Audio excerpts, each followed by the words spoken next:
انگریزی تنقید کے اہم نکات ڈرائیڈن پر گفتگو کریں گے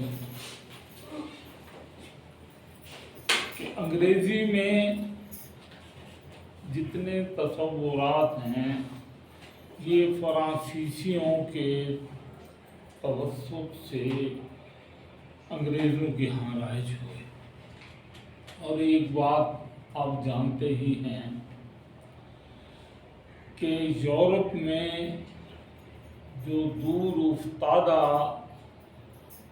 ملک رہا ہے وہ برطانیہ ہے۔ فرانسیسی جنرل اور حکمران نپولین بوناپارٹ نفرت سے انگریزوں کو نیشن آف شاپ کیپرز کہا کرتا تھا کہ یہ کوئی معزز لوگ نہیں ہیں، یہ بنی ہیں، تجارت کرتے ہیں، علم عقل اور دانے سے ان کا کوئی تعلق نہیں۔ اور یہ بھی آپ پڑھ بھی چکے ہیں بھی کہ اس وقت جو برطانیہ کا شاہی خاندان ہے، ملکہ ہے، یہ فرانس کے علاقہ نارمنڈی سے آئے تھے یہاں پر۔ بعد ازاں نئے بھیجے جانے والے حکمرانوں کو انہوں نے قبول کرنے سے انکار کر دیا، اپنے تشخص پر اصرار کیا۔ اب 200 برس تک جنگ چلتی رہی، تب کہیں جا کر فرانسیسیوں کا اثر ختم ہوا اور برطانیہ آزاد ہوا۔ اب آزاد ہونے سے مراد یہ ہے کہ اینگل سیکسن جیوٹس یہ جو قبائل تھے انہوں نے اپنا ایک چارٹرڈ بنایا، کچھ آئین اور ضوابط کے نام کیا رکھا جائے، اینگل لینڈ ہو، سیکسن لینڈ ہو، جیوٹ لینڈ ہو، آخر انگلینڈ پر اتفاق ہوا۔ اب ہم یہ دیکھتے ہیں کہ رنیساں کے بعد برطانیہ میں انگریزی زبان اپنا الگ تشخص ابھارنے میں لگ گئے۔ چاسر کینٹربری ٹیل جس نے نظم لکھی، اس کی زبان آج پڑھی نہیں جاتی، اتنی پرانی ہے کہ انگریزی اتنی ریفائن ہو چکی ہے، حتیٰ کہ شیکسپیئر کے بھی کافی ٹکڑے ایسے ہیں جنہیں سمجھنا مشکل ہو جاتا ہے۔ اب جانسن اور ڈرائیڈن یہ دو دوست ہیں شیکسپیئر کے۔ اب انگریزی میں جو تنقید کے بنیاد گزار ہیں ڈرائیڈن ان میں سے ہیں۔ بین جانسن نے تنقید کی یا شعری تنقید کی بنیادیں رکھی ہیں، اور ڈرائیڈن نے اصول تنقید پر بحث کا آغاز کیا۔ لیکن رہنما کسے بنایا؟ یہ 16ویں اور 17ویں صدی کے نقاد ہیں۔ جیسا کہ شیکسپیئر ہے وہ 23 اپریل 1564 کو پیدا ہو رہا ہے اور 23 اپریل 1616 کو یعنی 17ویں صدی میں اس کی وفات ہو رہی ہے۔ یہ فلپ سڈنی، ڈرائیڈن، جانسن یہ معاصرین ہیں۔ اب بحث کیا ہے؟ ڈرائیڈن کس بحث کو لے کر چل رہا ہے کہ برطانیہ بتدریج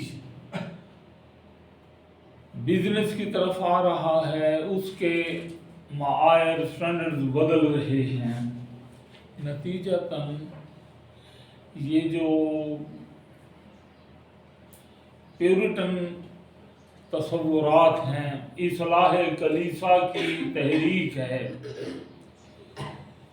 یہ ساتھ ساتھ چل رہے ہیں۔ گویا جب ہم انگریزی ادب کو پڑھتے ہیں، انگریزی شاعری کو پڑھتے ہیں، انگریزی تنقید کو پڑھتے ہیں، ساتھ ہمیں سیاست کو بھی پڑھنا پڑتا ہے، اور ساتھ ہمیں مذہبی تصورات بھی زیر بحث لانے پڑتے ہیں۔ اب ہم جب ڈرائیڈن کو دیکھتے ہیں تو وہ پورا برطانیہ کا منظرنامہ اس کے سامنے ہے۔ ایک طرف لوگ یہ کہہ رہے ہیں کہ کلیسا کی جو فکری گرفت ہے اس کو کم ہونا چاہیے۔ یہ شیکسپیئر کے ڈرامے پڑھیں تو وہاں یہ کشمکش آپ کو ملے گی۔ اب پیورٹن تصورات یہ تھے کہ بندہ دل سے جیسا بھی ہو لیکن اسے اچھا نظر آنا چاہیے۔ گویا یہ جو اخلاقی سخت گیری یا اخلاقیات کی سختی سے پابندی جو ہے، اس کے خلاف ایک رد عمل بھی ہو رہا ہے، اور کلیسا جو ہے وہ فوکس کیے ہوئے ہے کہ ہمیں ظاہرداری میں ٹھیک ہونا چاہیے، اور تقریباً یہی ملتی جلتی صورتحال ہمارے ہاں بھی ہے۔ اس پر پھر کبھی گفتگو۔ اب کلیسا جو ہے وہ معاشرے کو پاک صاف دیکھنا چاہتا ہے، اور لوگ دانشور سوچنے والا طبقہ یہ کہہ رہا ہے کہ کلیسا کی اصلاح ہونی چاہیے۔ اصلاح کلیسا کی پوری ایک موومنٹ ہے۔ اب جب ڈرائیڈن نے اپنے تصورات دینا شروع کیے تو اس کے سامنے یہ پورا منظرنامہ ہے۔ گویا جب ڈرائیڈن پر گفتگو کریں، یوں سمجھیں کہ جب ہم اقبال پر گفتگو کرتے ہیں تو فرسٹ ورلڈ وار اقبال نے دیکھی، اور سیکنڈ ورلڈ وار کے بادل منڈلا رہے تھے جب علامہ اقبال کی وفات ہوئی۔ ان کی شاعری میں یہ پورا پولیٹیکل سینیریو موجود ہے۔ اسی طرح ڈرائیڈن کے تنقیدی تصورات کے سامنے اس کے معاصرین کے اٹھائے ہوئے سوالات بھی موجود ہیں۔ اگر ہم یہ کہیں کہ انگریزی تنقید میں پہلا اہم نام ڈرائیڈن کا ہے تو یہ درست ہوگا۔ اور اس کے عہد کا چیلنج کیا تھا؟ ڈرائیڈن کو سمجھنے کے لیے اس کے عہد کے چیلنج کو سمجھنا ضروری ہے کہ چیلنج اینڈ ریسپانس۔ ارسطاٹل کے عہد کا چیلنج یہ تھا کہ بڑے استاد افلاطون نے شاعری فنون لطیفہ کو سوسائٹی سے خارج کر دیا۔ اب اصلاح کی موومنٹ کرتے کرتے یونان زوال پذیر ہو گیا، رومن آئے۔ اب رومنز نے اپنے تصورات دیے لیکن وہ یونان سے آگے نہ بڑھ سکے۔ گویا جو کام تلوار نہ کر سکی وہ یونانی افکار نے کر دکھایا۔ اب رینیساں کے بعد جہاں خرد افروزی یا انلائٹنمنٹ کا سلسلہ شروع ہوا تو علاقائی ادب بھی شروع ہوا۔ اب دانتے کو آپ جانتے ہیں، اس نے لیٹن کی بجائے، لاطینی زبان کی بجائے اٹیلین کو، عوامی زبان کو ترجیح دی کہ ہم سے یہ مشکل زبان نہیں پڑھی جاتی۔ اب یہی تصورات فرانس اور جرمنی سے ہوتے ہوئے جب برطانیہ پہنچ رہے ہیں، انگریزی ادب میں یہی مباحث پھر سے شروع ہوئے کہ ادب کا کوئی فائدہ بھی ہے یا نہیں۔ اب آپ کو وہ منظرنامہ سمجھ آ جائے گا جس کو سامنے رکھ کر ڈرائیڈن نے تصورات کی۔ برطانیہ میں تاجروں کا غلبہ ہے، تجارت ان کا نصب العین ہے کہ زیادہ سے زیادہ مال جمع کرو۔ اب ان کا تاجروں کا ایک حد تک تو کلیسا سے اتفاق تھا کہ کلیسا ان کے مفادات کا تحفظ کرتا تھا، مگر دوسرا پرابلم جو تھا کہ کلیسا ظاہر داری پر فوکس کر رہا ہے، سخت گیری ہے، مگر کلیسا سوسائٹی کو لبریٹ نہیں کر رہا، آزاد نہیں ہونا۔ اس کی جکڑ بندی بہت سخت ہے اور اس کے خلاف رد عمل ہے کہ جو شاعری ہے ڈرائیڈن کے عہد میں، پھر وہی چیلنج، نہ ستیزہ گاہ جہاں نئی، نہ حریف پنجہ فگن نہے، نہ ستیزہ گاہ جہاں نئی، نہ حریف پنجہ فگن نہے، وہی فطرت اسد اللہی، وہی مرحبی، وہی انتری۔ یہ اقبال نے جو ایک منظر نامہ ہمارے سامنے رکھا کہ در حقیقت آئیڈیاز جو ہیں وہ اپنی صداقت اور اپنا سٹینڈ برقرار رکھتے ہیں۔ اب ڈرائیڈن کے عہد میں چیلنج یہ تھا کہ یہ شاعری فضول ترین چیز ہے، بات وہی جہاں سے چلی تھی، ڈیفینس آف پوئٹری، شعر و ادب اور فنون لطیفہ کی سوسائٹی میں ضرورت ہے یا نہیں ہے۔ اب اس عہد میں کلیسا بھی اسی چیز کا ہم نوا ہے کہ سوسائٹی کو ان کی ضرورت نہیں ہے، یہ فضول چیز ہے۔ اب تنقید کا کام کیا ہے؟ تنقید کا بنیادی کام یہ ہے کہ وہ یہ دیکھے کہ ہمارا عہد اگر شعر و ادب کو فرسودہ سمجھ رہا ہے تو اس کا مطلب ہے ہمارے نظام خیال میں گڑبڑ ہے۔ یہ بنیادی تصورات ایک دفعہ میں ریپیٹ کر دوں، یعنی تنقید کی جو بنیادی تعریف ہے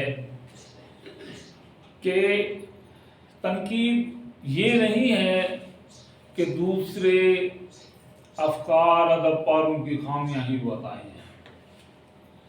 تنقید کیا ہے؟ تنقید اپنے دور کے نظام خیال کی تشکیل نو کرتی ہے۔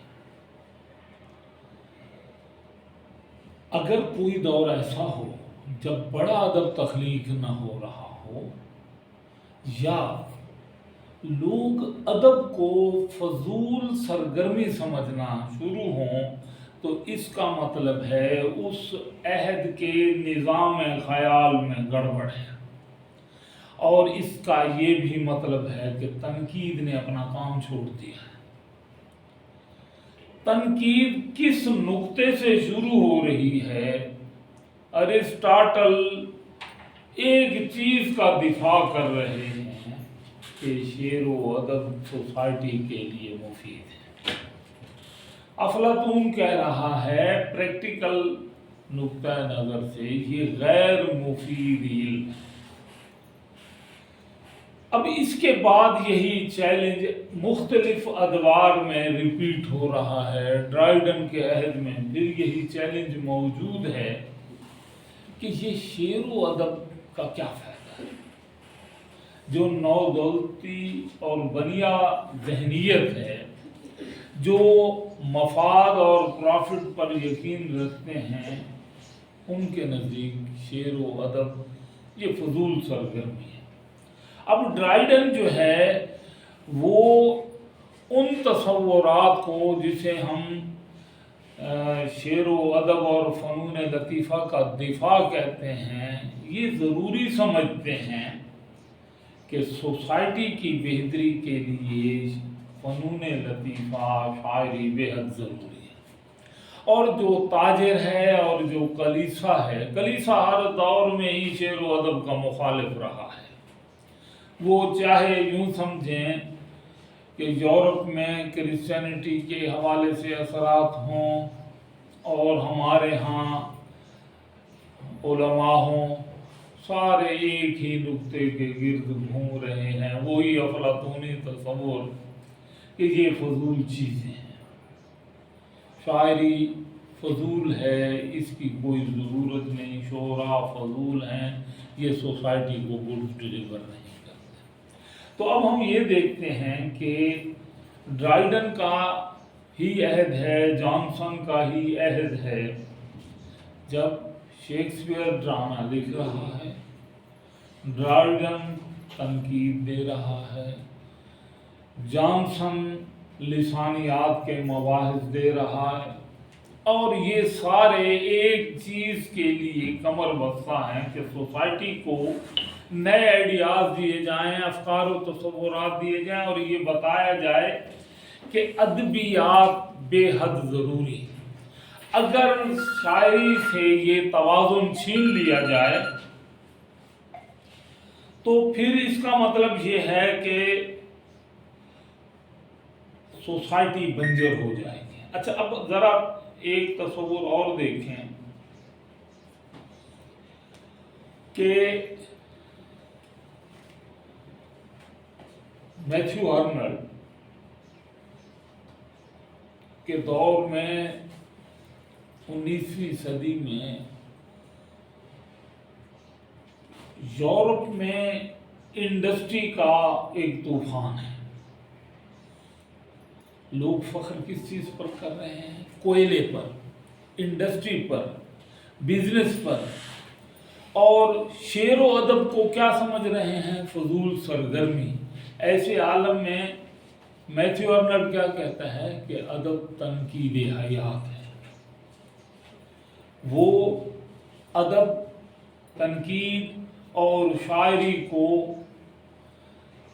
حلاوت اور روشنی کا ترجمان سمجھ رہا ہے، اور کہہ رہا ہے کہ اگر انگلستان سمندر میں غرق ہو جائے اور 100 برس بعد اس کی عظمت کا پھر سے تعین ہو تو کوئلے کی صنعت اور دخانی جہاز اور مال و دولت یہ اہم نہیں ہوں گے، پھر کیا چیز اہم ہوگی؟ میتھیو آرنلڈ ایک سوال اٹھا رہا ہے کہ اگر اس کے 19ویں صدی کا انگلستان اگر سمندر میں غرق ہو جائے اور 100 سال بعد پھر اس کی عظمت کا تعین کیا جائے تو جو بلڈنگ ہوگی وہ اس کے نمونہ پرانا، فرنیچر پرانا، لباس زیور ہر چیز پرانی ہو جائے گی، تو پھر کون سی چیز ہے جو اس عہد کی عظمت کی نشانی ہوگی؟ وہ ہے کلچر، وہ ہے تہذیب، کہ انسان کتنا مہذب تھا اس دور کا 100 برس پہلے کا، اور کن آئیڈیاز پر وہ بلیو کرتا تھا۔ ڈرائیڈن یہی بات کہہ رہا ہے کہ جو ہمارا عہد ہے جس میں ایک طرف کھوکھلی اخلاقیات ہیں جو ظاہر داری پر فوکس کر رہی ہیں، دوسری طرف ہمارے عہد کا بنیا ہے، تاجر ہے، وہ ٹھوس معاشی مفادات کو اہمیت دیتا ہے اور شاعری کو فضول سرگرمی گردانتا ہے۔ تو ایسے عالم میں جو سوچنے والے اذہان ہوتے ہیں وہ دوبارہ لوگوں کو دعوت دیتے ہیں کہ نہیں، ایسا نہ کریں،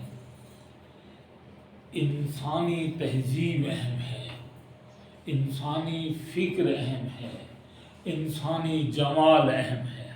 اب ذرا غور کریں، ایک نکتہ جو ارسطو سے چلا ہے ٹی ایس ایلیٹ تک وہی چل رہا ہے کہ خیر کیا ہے؟ حسن، خیر اور صداقت، یہ 3 چیزیں ہیں۔ حسن، خیر اور صداقت۔ افلاطون کے نزدیک صداقت ہے ٹھوس معاشی فائدہ،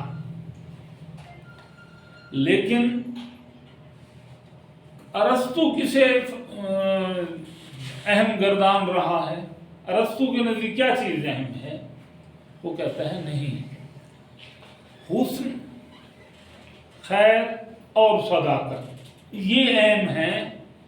اگر ہم ان ویلیوز سے کٹ جائیں گے تو پھر سوسائٹی بنجر ہو جائے گی۔ سوسائٹی کو کیا چیز زندہ رکھتی ہے؟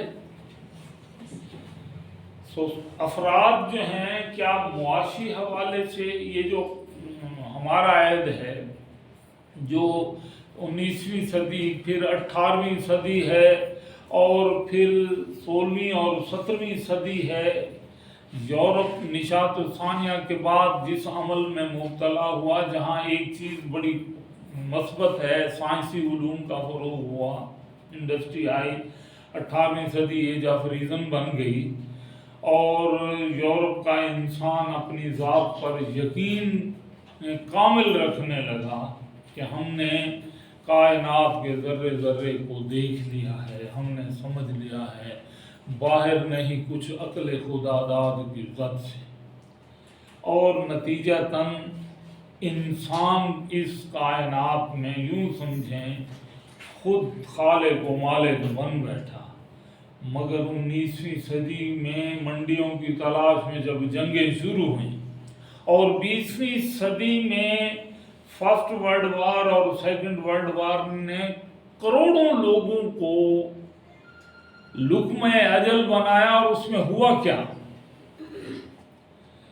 کہ ہزاروں نہیں لاکھوں ڈیڈ باڈیز پڑی ہوئی ہیں، کوئی ان کا ماتم کرنے والا نہیں، رونے والا نہیں، دفن کرنے والا نہیں۔ یہ منظرنامہ دیکھا جب یورپ نے دو عظیم جنگیں دیکھیں تو پھر اسے احساس ہوا کہ نہیں، صداقت یہ نہیں ہے جو ہمارے سامنے تھی کہ ہم اپنی زندگی کا فوکس صرف معاشی اور مادی ترقی کو ہی قرار دے دیں۔ اس کا رزلٹ تو یہ نکلا فرسٹ ورلڈ وار اور سیکنڈ ورلڈ وار کی شکل میں۔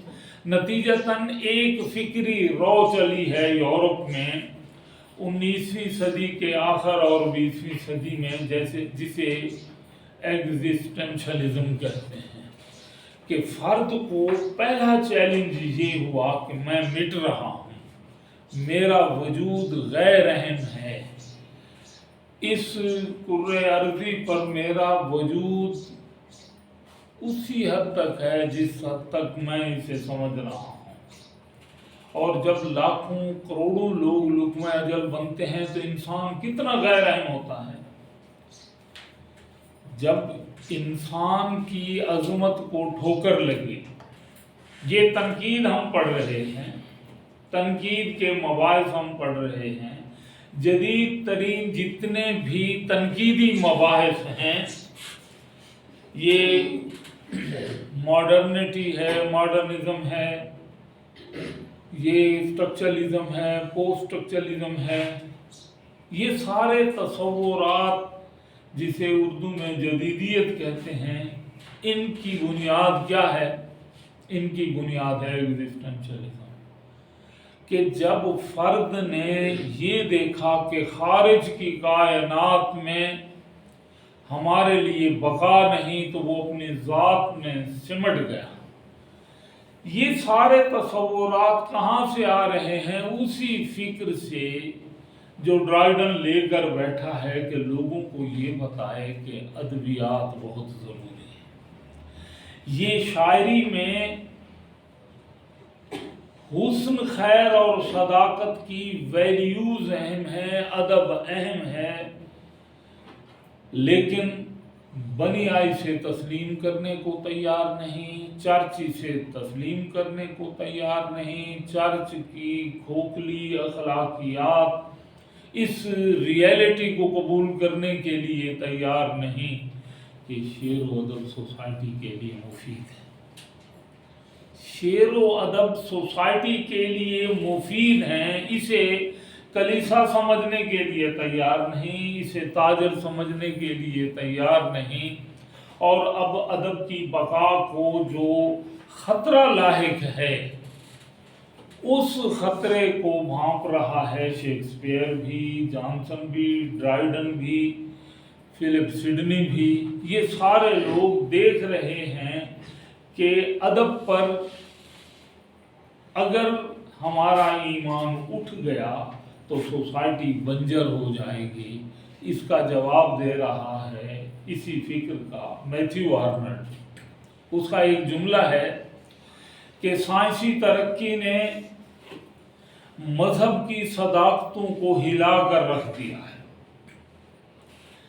سائنسی فکری اپروچز نے مذہبی صداقتوں کو ہلا کر رکھ دیا ہے. جلد وہ دور آئے گا کہ لوگ مذہب پر یقین نہیں کریں گے، لیکن شاعری پھر بھی زندہ رہے گی، اس لیے کہ شاعری انسانی روح کی ترجمان ہے.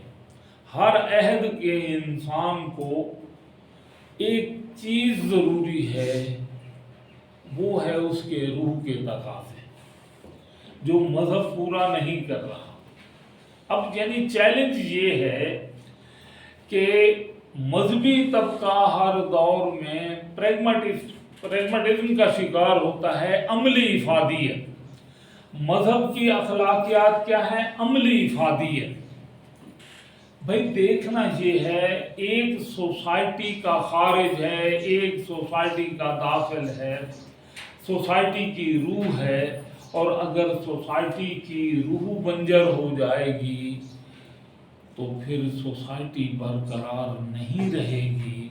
اور جن خطرات کی نشاندہی میتھیو آرنلڈ 19ویں صدی میں کر رہا ہے، 21ویں صدی، 20ویں صدی اور پھر 21ویں صدی جس میں ہم اور آپ سانس لے رہے ہیں، کیا یہ حقیقت نہیں ہے کہ پاکستان، ہندوستان اور اس ایشیا میں جو مذہبی طبقہ ہے، کیا وہ جمالیات کو اہمیت دینے کو تیار ہے؟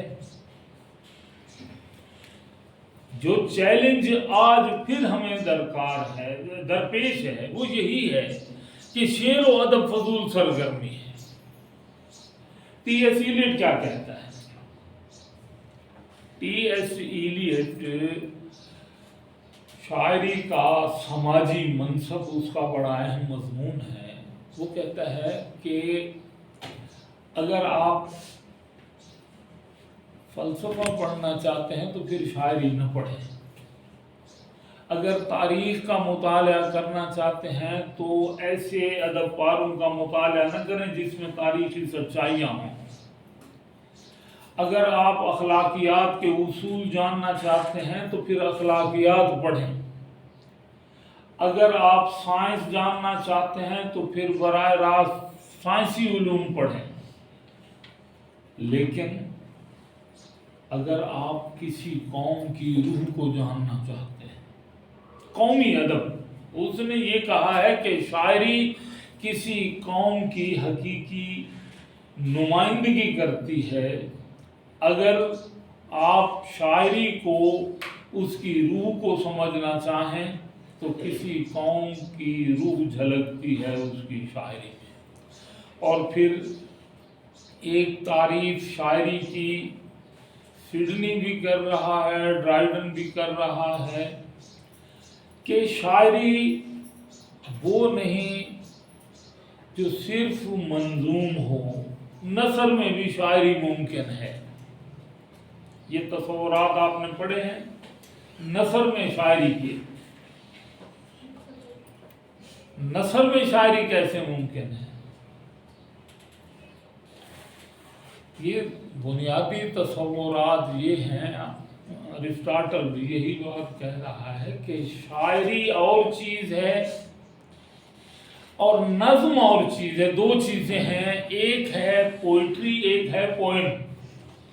جو نظم ہے وہ وزن میں ہے، عروض، بحر، قافیہ، ردیف، ان فارمیلٹیز کو لے کر چل رہی ہے. لیکن شاعری تو ہے وہ تخلیقی عمل، وہ تخلیق جمال جو نثر میں بھی ہو سکتا ہے. گویا شعری خصوصیات صرف نظم میں نہیں، نثر میں بھی ہو سکتی ہیں. وہ کیا چیز ہوتی ہے جو نثر کو شاعری بنا رہی ہوتی ہے؟ یہ ارسطاٹل بھی کہتا ہے کہ جو پوئم کی فارم ہے، پوئٹری اس کی پابند نہیں، وہ نثر میں بھی ہو سکتی ہے. یہ فرق کیا ہوا؟ نثر میں کیا چیز آتی ہے جو اسے پوئٹری بنا دیتی ہے؟ یہ تنقیدی تصوف تنقید کس لیے ہے؟ ڈیفینس آف لٹریچر ہے، ڈیفینس آف پوئٹری ہے، ادب کا دفاع ہے، اور ہر عہد میں یہ فریضہ تنقید نے انجام دیا ہے کہ ہمیں بتائے کہ ادب کیوں ضروری ہے۔ ادب ہماری روح سے مخاطب ہوتا ہے اور ہمارا کیتھارسس کرتا ہے۔ یہ بات ڈرائیڈن کہہ رہا ہے، یہ بات ارسطو کہہ رہا ہے، یہ بات شیکسپیئر کہہ رہا ہے، یہی بات جانسن کہہ رہا ہے، یہی بات میتھیو آرنلڈ کہہ رہا ہے، یہی بات ٹی ایس ایلیٹ کہہ رہا ہے کہ اگر پورا معاشرہ آپ کے لیے تکلیف دہ ہو جائے تو آپ ادب کا مطالعہ کریں، اور ادب کیا کرے گا؟ آپ کا کتھارسس کرے گا۔ یہ لفظ پڑھا ہوا ہے نا، کس نے پڑھا ہوا ہے اس پر کہ ارسطاٹل جس بحث کو لے کر چل رہا ہے کہ شاعری مفید ہے، تو کیسے مفید ہے؟ ڈرائیڈن بھی یہی بات کہہ رہا ہے کہ شعر و ادب مفید ہے معاشرے کے لیے۔ کیسے مفید ہے؟ شعر و ادب کا فائدہ جسے کہتے ہیں وہ کیا ہے؟ کون بتائے گا؟ افلاطون نے کہا تھا شاعری نقصان دہ ہے، فضول ہے، اس کا کوئی فائدہ نہیں۔ کیوں؟ وہ کمپیریزن کرتا ہے، فلسفہ اور تاریخ تو سچائیاں بیان کرتے ہیں، اس کے برعکس جو بڑھئی ہے، لوہار ہے، ترخان ہے، کپڑا بننے والا ہے، سینے والا ہے، یہ بڑے مفید کام ہے، فائدہ ہے سوسائٹی کا۔ شاعری کا، ادب کا کوئی فائدہ نہیں ہے، لہذا مہذب سوسائٹی میں اس کا داخلہ ممنوع ہے۔ اب جب افادے کی بحث آ رہی ہے، یہ ٹھوس مادی معاشی، کیا ادب کا بھی کوئی فائدہ ہے؟ جی ایک تو یہ پاسبلٹیز آپ لائف کو بتاتا ہے، دوسری بات یہ بتاتا ہے کہ انسان کے اندر جو جذبات ابھرتے ہیں تو پھر انسان کو ان پہ قابو پانے کا جو ہے آنا آ جاتا ہے، یعنی انسان کو پیور کرتا ہے اور اسٹرانگ کرتا ہے۔ امکان میں شک کا نظریہ، امیجینیشن۔ سر جیسے بھی آپ نے بتایا تھا کہ ایک انگلینڈ کو اگر ہم 100 سال کے لیے سمندر میں، نہیں جی، میں نے نہیں بتایا، میں نے تو آپ تک پہنچائے ہیں تصورات۔ میں نے یہ 100 سال کے بعد یہی پتہ چلے گا کہ کس چیز کی اس میں عظمت تھی، مہذب کتنے تھے، یہی یہ بھی ہے۔ لیکن میں آپ کو چند جملوں میں ایک بات سمجھاتا ہوں کہ شاعری اور ادب کا عملی فائدہ یہ ہے کہ جب ہم غم سے بھر جاتے ہیں، ایک خوف ہے، مٹ جانے کا خوف، موت کا خوف ہے، یہ خوف کہ کوئی حادثہ ہمیں پیش نہ آ جائے، اور ہم جب اپنے ارد گرد دیکھ رہے ہیں کہ کوئی ذرا سی غلطی سے بڑی بھیانک سزا پاتا ہے تو ہم پریشان ہو جاتے ہیں۔ ایسے عالم میں شاعری کیا کرتی ہے؟ مصنوعی طور پر ترحم اور خوف کے جذبات ابھار دیتی ہے۔ ہم شاعری پڑھتے پڑھتے اچانک ہمارا دل بھر آتا ہے۔ یہ ہے وہ شاعری کا حقیقی منصب کہ وہ پرگیشن کرتی ہے، ہمارے جذبات کی تطہیر کرتی ہے، اسے پاکیزہ کرتی ہے۔ ایک لفظ ہے تصوف کا جو کتھارسس کے لیے ترجمے کے طور پر استعمال ہوا ہے، تزکیہ نفس۔ یہ لفظ سنا ہوا ہے نا، تصوف کے حوالے سے، مذہب کے حوالے سے، اخلاقیات کے حوالے سے، اور کمال ہے کہ ارسطاٹل اسے طبی مفہوم میں لے رہا ہے اور جواب دے رہا ہے کہ شاعری مفید ہے، اور جواب اسی نقطہ نظر سے دے رہا ہے جس نقطہ نظر سے افلاطون کے اعتراضات ہیں کہ شاعری مفید نہیں ہے، نقصان دہ ہے۔ تو ارسطاٹل جو بات کہہ رہا ہے کہ نہیں، جب ہم منظوم المیہ ڈرامہ سنتے ہیں، دیکھتے ہیں اسٹیج پر، تو کردار جس مصائب سے گزرتے ہیں اچانک ہم محسوس کرتے ہیں کہ ان کے دکھ درد اور المیوں پر ہمارا دل بھرا ہے، تو ہمارے جذبات و احساسات جب ابھرتے ہیں، انہیں مصنوعی طور پر ابھارا جاتا ہے، تو پھر ہم پرسکون ہو جاتے ہیں، ہمارے فالتو جذبات کا تزکیہ ہو جاتا ہے۔ یہی بات ڈرائیڈن کہہ رہا ہے کہ ادبیات معاشرے کو مہذب بناتے ہیں۔ یہ کھوکھلی نفسیات سے، کھوکھلی اخلاقیات سے، کلیسا کی جو گھٹن ہے، جگڑ بندی ہے، اس سے فرد کو رہائی دلاتے ہیں۔ لہذا سوسائٹی میں اگر ادبیات نہ ہوں تو فرد غیر متوازن ہو جائے۔ کیوں کہ چرچ ہو یا مذہبی ادارے ہوں، یہ غیر تخلیقی ہوتے ہیں، بنجر ہوتے ہیں، ان میں لچک نہیں ہوتی۔ یہاں کھوکھلے اصول تو ہیں جو سوسائٹی اور فرد کو گڈز ڈیلیور نہیں کرتے۔ گویا جہاں مذہبی جکڑ بندی ہوگی یا تجارت کا غلبہ ہوگا، لوگ دوڑیں گے۔ اب اس کو آپ کمپیریزن کریں، کیا آج یہ حقیقت نہیں ہے کہ لوگ جب فاتحہ خوانی کا تعین کرتے ہیں تو دیکھتے ہیں کہ یہ مالدار کتنا ہے؟ یہ میں فیکٹ سے آپ کا تجربہ ہے، میں آپ کو شیئر کر رہا ہوں کہ اگر کوئی بڑا اہم مالدار شخص ہے، اسے تھوڑا سا کوئی دکھ پہنچا ہے تو لوگ بڑے جوش و جذبے سے پہنچ رہے ہیں۔ اس سے بڑا دکھ اگر کسی غریب کو پیش آیا ہے تو ہم سوچتے ہیں کہ بڑی مصروفیات ہے، وہاں ہم کیسے جائیں۔ یہ ہے نا کہ ویلیوز ہمارے ہاں، یہ پوری دنیا اور اس کا انسان ایک ہی انداز میں سوچ رہا ہے۔ ڈرائیڈن کے عہد کا کیا مسئلہ ہے؟ یہی مسئلہ ہے کہ شعر و ادب فضول ہے۔ جب شعر و ادب کو فضول سرگرمی قرار دے دیا جائے تو پھر ضرورت ہے ایسے اذہان کی جو لوگوں کو بتائیں کہ مادی ترقی، معاشی ترقی، اخلاقی ترقی یہ کھوکھلے معائر ہیں۔ انسان عظیم ہے، انسان کی روح عظیم ہے، اس کے جذبہ و احساس اہم ہیں، اور انسانی جذبہ و احساس، تہذیب اور کلچر کی سب سے بڑی نمائندگی کیا چیز، کون سی چیز کر رہی ہے؟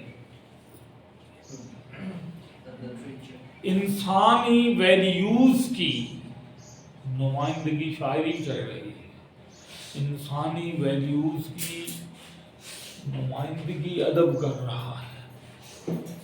اب شیکسپیئر جو ڈرامے میں کریکٹر پیش کر رہا ہے، جو ان کرداروں کی کیفیات ہیں، اس میں فوکس اسی بات پر ہے کہ لوگ جب معاشی دوڑ میں ہوں گے تو بڑی ویلیوز سے محروم رہ جائیں گے۔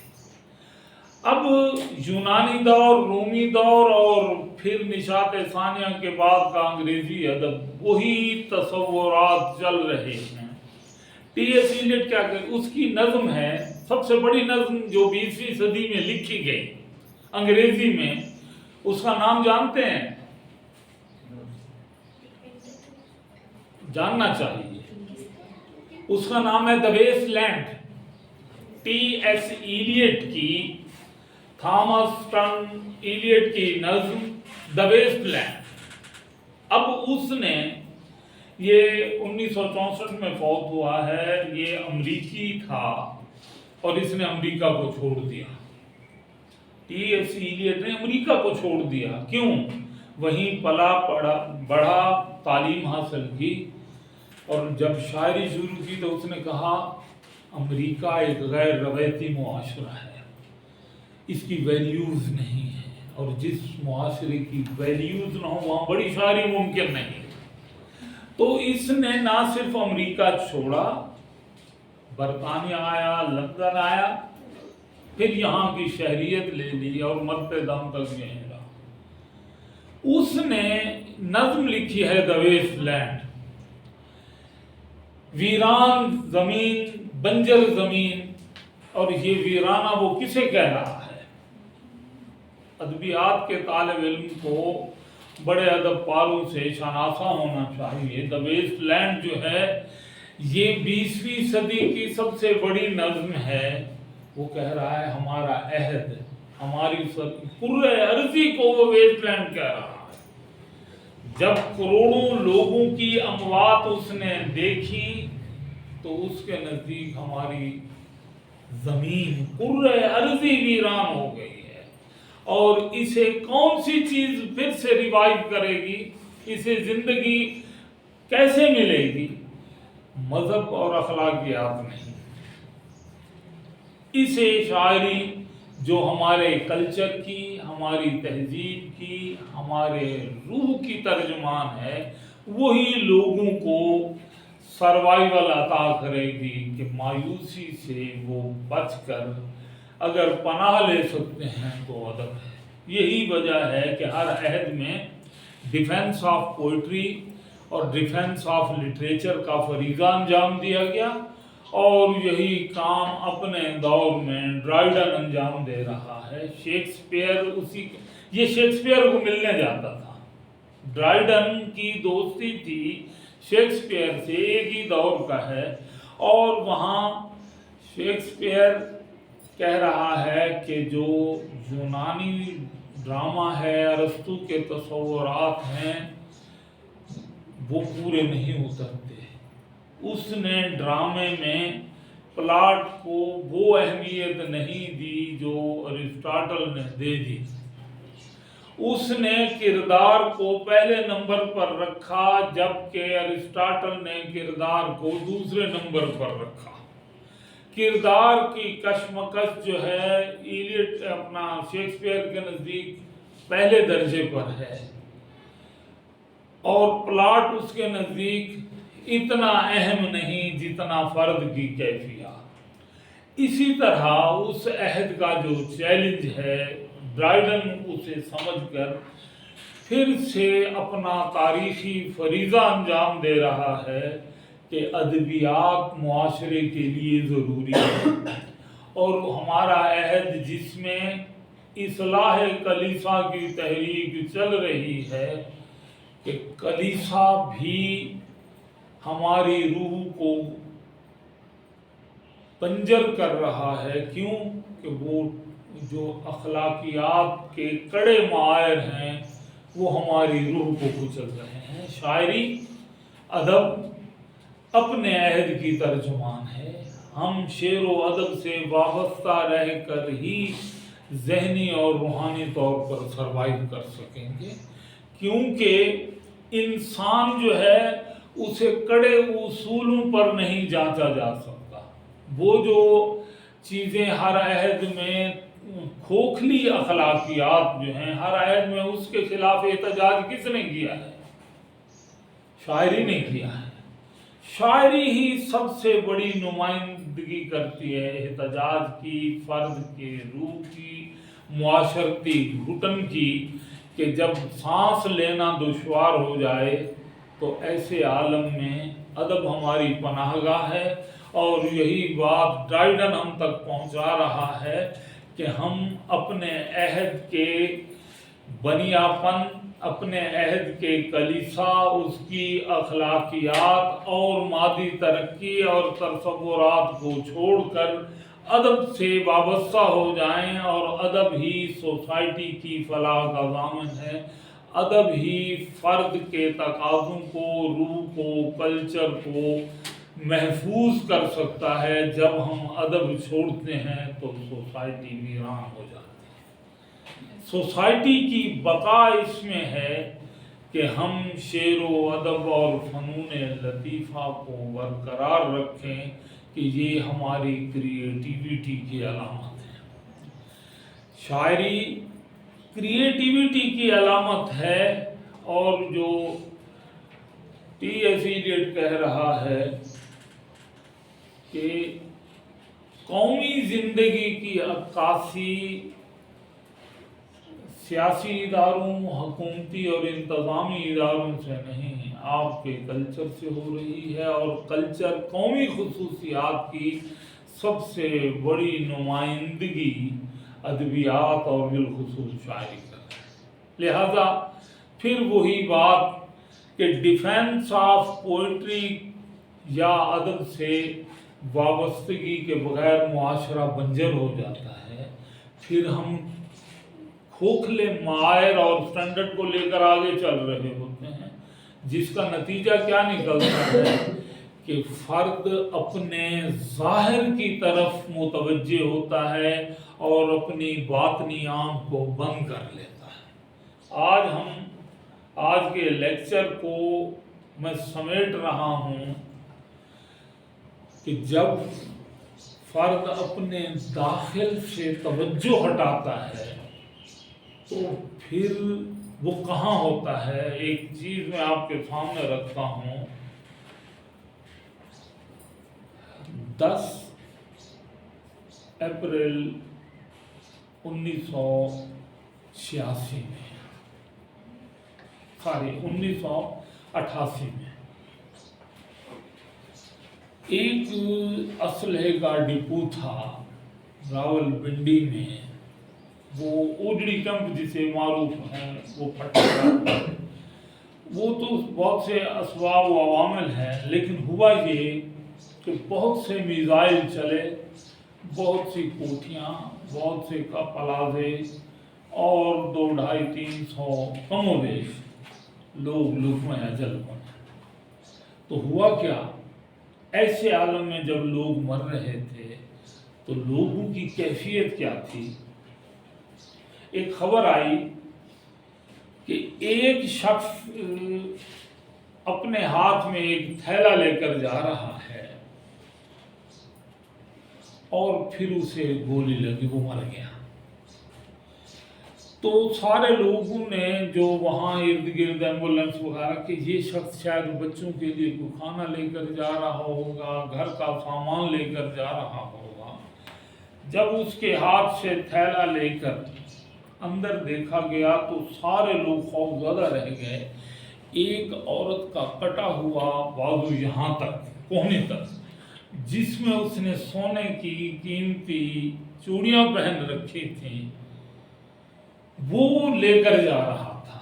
اب ظاہر ہے یہ چیز وہ گھر نہیں لے جا رہا تھا، کہیں اس نے منظر دیکھا کہ ایک خاتون تڑپ رہی ہے اور اس نے قیمتی چوڑیاں پہن رکھی ہیں، تو اس شخص نے اس کا بازو کاٹا، کیونکہ چوڑیاں شاید اس سے نکل نہیں سکیں کہ وہ وہاں سے اتار لے۔ اس نے کہا یہ کام گھر جا کر کروں گا، کیوں نہ یہ بازو ہی کاٹ کر تھیلے میں ڈالا، اور موت نے اسے گھر تک نہیں پہنچنے دیا۔ یہ منظرنامہ کیا ہے؟ یہ وہی منظرنامہ ہے جو ارسطاٹل کے دور سے ڈرائیڈن، پھر Matthew Arnold, T S Eliot, Ezra Pound, یہ سارے لوگ ایک ہی بات کر رہے ہیں کہ اپنے من کی طرف دیکھو، کچھ اپنے دل پہ بھی زخم کھاؤ، میرے لہو کی بہار کب تک، کچھ اپنے دل پہ بھی زخم کھاؤ، میرے لہو کی بہار کب تک، مجھے سہارا بنانے والوں میں لڑکھڑایا تو کیا کرو گے، مجھے تو اس درجہ وقت رخصت سکون کی تلقین کر رہے ہو، میں رو رہا ہوں تم ہنس رہے ہو، میں مسکرایا تو کیا کرو گے۔ تو یہ ہے کہ شاعری، ادب اور فنون لطیفہ آپ کو سوچنے کی دعوت دیتے ہیں، اور آپ کو سوسائٹی کے کریہ مناظر سے توجہ ہٹا کر جمال کی طرف، یعنی جمالیاتی افکار، جمالیاتی تصورات، حسن، خیر اور صداقت کی جستجو ادب کا مرکز ہے۔ ادب تنقید حیات ہے، اور تنقید زندگی کو دیکھتی ہے کہ ادب میں زندگی کتنی ہے، اور جب ہم یہ دیکھتے ہیں تو پھر اپنی روح سے ہم کلام ہوتے ہیں. اور شاعری تنقید اسی چیز کی دعوت ہے کہ ہر عہد میں مفادات، ہر عہد میں مادی ترقی، مال و دولت اہم ہوتے ہیں، لیکن سب سے اہم انسان، اس کی روح اور اس کے جمالیاتی تقاضے ہیں. اور ہر عہد میں یہی کوشش رہی ہے کہ فرد کو اس کے داخل کی طرف متوجہ کیا جائے کہ داخلی زندگی ہی اگر جمال سے کٹ جائے گی تو ہم بدصورت ہو جائیں گے. اور بدصورتی کا عمل کیا ہے؟ مذہب اسلام تو جمال کا درس دیتے ہیں. حضور صلی اللہ علیہ وسلم کی زندگی میں نظر دوڑائیں، اگر اسلام کی تعریف ایک جملے میں، ایک لفظ میں کی جائے تو اسلام اللہ جمیل ویحب الجمال. یہ دعوت فکر ہے کہ ہم اپنے اعمال کو، جسم کو ظاہری طور پر ہی صاف ستھرا نہ رکھیں، اپنی روح کو پاکیزہ رکھیں. روح کی پاکیزگی ادبیات سے جڑی ہوئی ہے، شاعری سے جڑی. شاعری کس چیز کی ترجمانی کر رہے ہیں؟ ہماری روح کی ترجمان ہے. اب اگر معاشرے میں شاعری غیر اہم ہو جائے، شاعر غیر اہم ہو جائیں تو پھر سوسائٹی بنجر ہو جاتی ہے. ڈرائیڈن کے عہد کا چیلنج بھی یہی تھا، میتھیو آرنلڈ کے دور کا چیلنج بھی یہی تھا، ٹی ایچ ایلیٹ کے دور کا چیلنج بھی، اور ہمارے دور کا بھی. اب ہم ڈرائیڈن کو پڑھیں گے تو ہمیں سمجھ آ جائے گا. Thank you. ہاں جی، کچھ تنقید، کچھ مباحث آپ کو سمجھ بھی آ رہے ہیں کہ نہیں؟ آپ پہلے سے اپنے آپ کو کچھ بہتر محسوس کر رہے ہیں کہ نہیں؟ جواب نہیں آ رہا.